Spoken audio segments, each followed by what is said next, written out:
माझे मोडले आहेत, मोडताय. बाप तेच काटे घेऊन घरी येतो, मला सांगतो, माझ्या बहिणीला सांगतो, काटे करतो.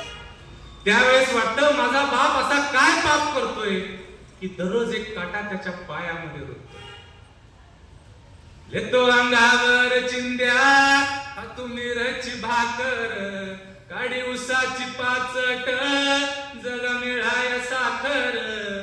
काटाच्याच कापाई, काटाच्याच कापाई, काय केलं पाप तिथं राबत कष्ट तो, माझा शेतकरी बाप तिथं राबत कष्ट तो, माझा शेतकरी बाप.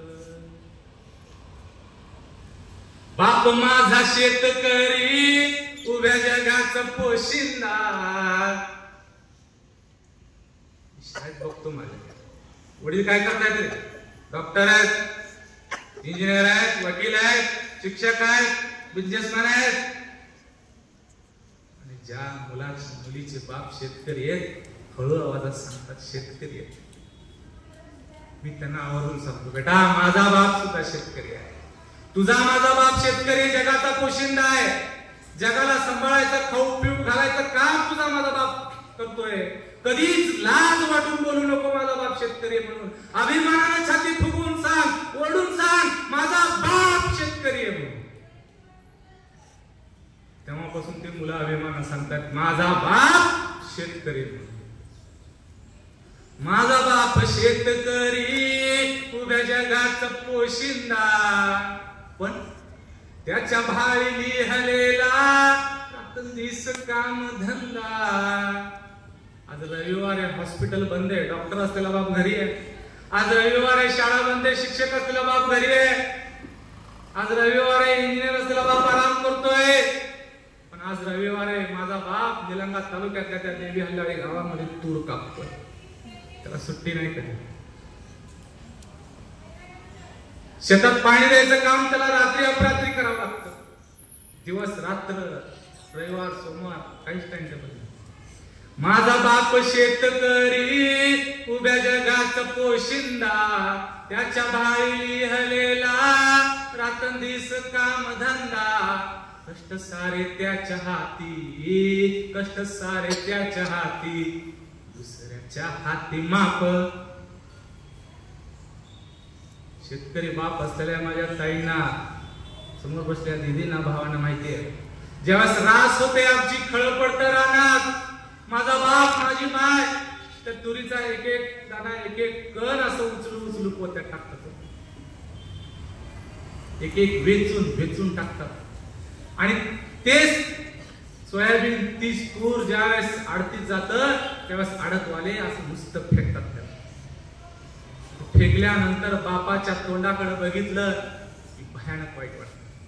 एक एक कण गोळा करून भरलेलं पोत ज्यावेळेस व्यापारी फेकतात,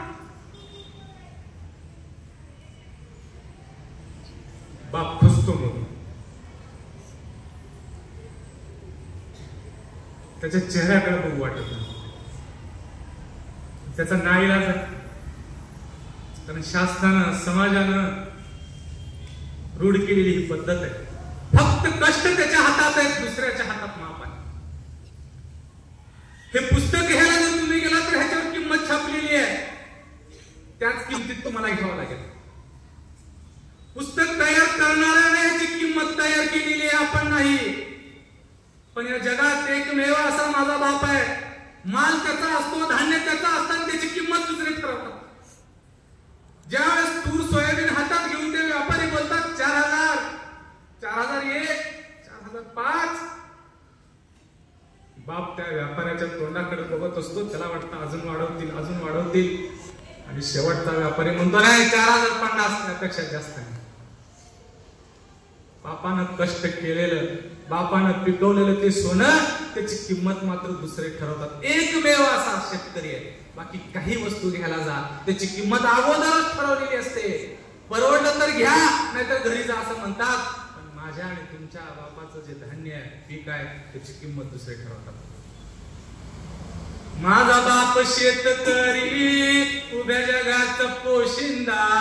त्याच्या भाळी हलेला रात्र काम धंदा कष्ट सारे त्याच्या हाती, कष्ट सारे त्याच्या हाती, दुसऱ्याच्या हाती माप तिथं राबतो कष्ट तो माझा शेतकरी बाप, तिथं राबतो कष्ट तो माझा शेतकरी बाप. या कवितेचं शेवटचं कडवं, कविता तर मला खूप आवडते पण त्या कवितेतलं शेवटचं कडवं तर खूप आवडतं. मला खात्री आहे तुमच्यापैकी अनेकाच्या डोळ्यासमोर आपली माय आणि बाप आठवेल. मला माहिती आहे माझ्या बहिणी अशा सर्वसामान्य घरातून इथं आलेले आहेत, शिक्षिका झालेले आहेत. मला माहिती आहे माझे बांधव अशा काही सर्वसामान्य घरातून आलेले आहेत, आज शिक्षक म्हणून काम करतायत, पण त्यांचा बाप त्यांची माय आठवेल. खेड्यातून आलेले अनेक इथं असतील. बघा आठवतं का हे कडवं ऐकल्यानंतर? आपलं खेड्यातलं ते घर आणि ती माझी माय आणि माझा बाप बघा तुमच्या डोळ्यासमोर. शेवटच्या कडव्यात कवी इंद्रजित भालेराव म्हणतात, बाप फोडतो लाकड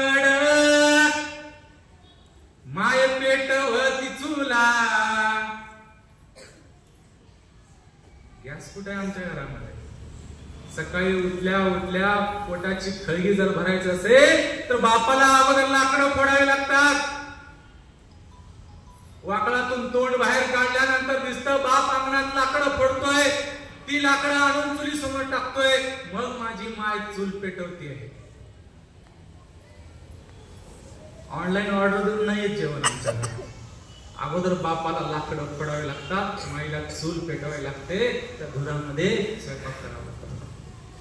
बाप फोडतो लाकड माय पेटवती चुला, पिठा मागल्या घामाची